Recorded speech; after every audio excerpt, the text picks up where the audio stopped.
It's the kind of information that fuels conspiracy theorists everywhere.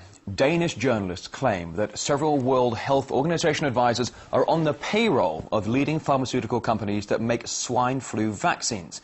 We're now joined by Louise Voller from Copenhagen. She's a journalist at the Danish Daily Information newspaper and co-author of the report.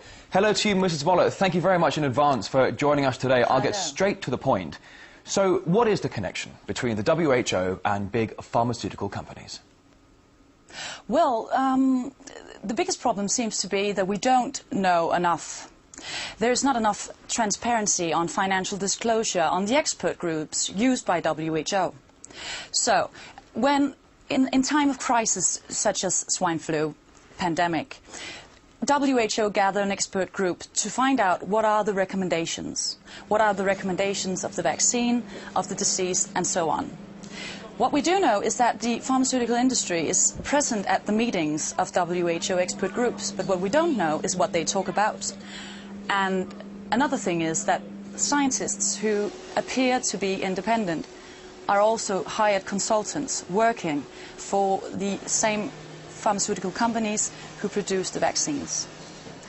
This is clearly an issue that needs to be taken care of. Right. Well, certainly this is a bit of a potentially touchy subject for not just the pharmaceutical companies, but for the WHO as well. I mean, how do you think the WHO will react to your report? I think you should ask WHO on how they will react, but when we asked them, my colleague and I at the newspaper, they declared that there are no financial conflict of interest. They will probably not publish the financial disclosures of the expert that they use unless there's some kind of pressure put on these expert groups. Are you suspicious of the fact that so much fear has been spread about this when many experts say this virus isn't necessarily any more dangerous than conventional flu? Well, I'm not really a scientist, and I don't know. I'm not know enough about swine flu to talk about swine flu. But what I think the original fear was that this virus would mutate in some way, which is, you know, reasonable doubts that it could. But if we look at the facts, the pandemic broke out 11th of June this year. 6,000 people, around 6,000 people worldwide has died from it by now. And, you know, 500,000 people die every year from conventional flu. So I'm thinking there's a bit of, you know, mass hysteria about this. So, which is, yes, a bit suspicious. Indeed. And Mrs. Voller, yeah.